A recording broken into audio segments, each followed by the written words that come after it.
দেশনেত্রী আমাদের কাছে একটা আইকন। তিনি বাংলা, আমরা যারা গণতন্ত্রে বিশ্বাস করি তাদের কাছে সত্যিকার অর্থেই তিনি একজন আইকন। এই যে তার জানাজায় লাখো মানুষ এসেছে, আপনারা নিশ্চয়ই লক্ষ্য করেছেন, এটা কোনো অর্গানাইজড একটা সমাবেশ ছিল না।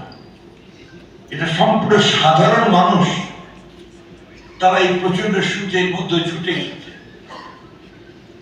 কেঁদেছে। এখনো যদি আপনারা তার কবরে যান, গিয়ে দেখবেন হাজার হাজার মানুষ সেখানে আসছে, দোয়া করছে, জিয়ারত করছে। কারণ হচ্ছে এই নেত্রীর মধ্যে এই বাংলাদেশের সাধারণ মানুষগুলো তারা বাংলাদেশকে খুঁজে পেয়েছিল, তার ভবিষ্যৎকে দেখতে পেয়েছিল।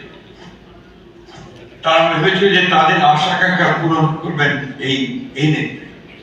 যে আমি তার কোনো তুলনা খুঁজে পাই না। এই জন্য একাধারে তিনি ছিলেন একজন রাজনৈতিক দলের নেত্রী, একই সঙ্গে তিনি ছিলেন আমার গোটা জাতির নেত্রী। তিনি কখনো আপনার সংকীর্ণতায় ভুগতেন না।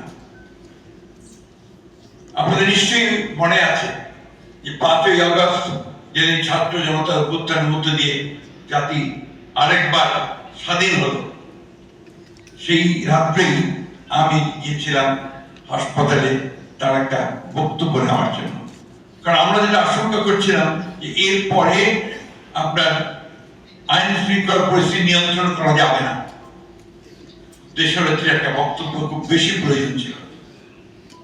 আমি গিয়ে ধরুন অত্যন্ত অসুস্থ তিনি, আমি যখন হাসপাতালে থাকি বললাম, ম্যাডাম যেমন করে হোক, কষ্ট করে হলেও আপনাকে ছোট্ট একটা বার্তা দিতে হবে, মেসেজ দিতে হবে। তিনি প্রথমে আমি কি পারবো?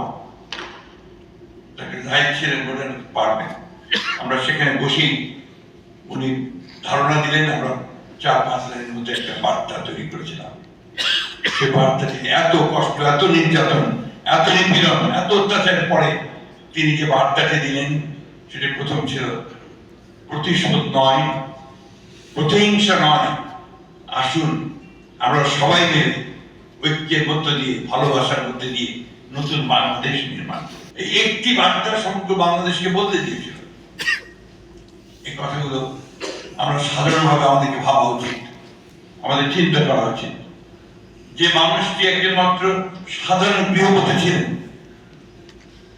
খুব অল্প বয়সে বিধবা হয়ে গিয়েছিলেন, এবং 1971 সালে তাকে এবং শিশু পুত্রকে ফেলে জিয়া যখন যুদ্ধে চলে গিয়েছিলেন, তখন তাদেরকে ওই পুত্রদিকে নিয়ে তিনি ঢাকায় ফিরে এসে তিনি পাক সেনাদের বাহিনী হাতে গ্রেপ্তার হয়েছিলেন।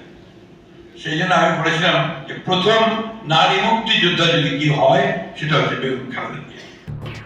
এলো খবরের কাগজ, নিখাদ, নির্ভীক, নিরপেক্ষ।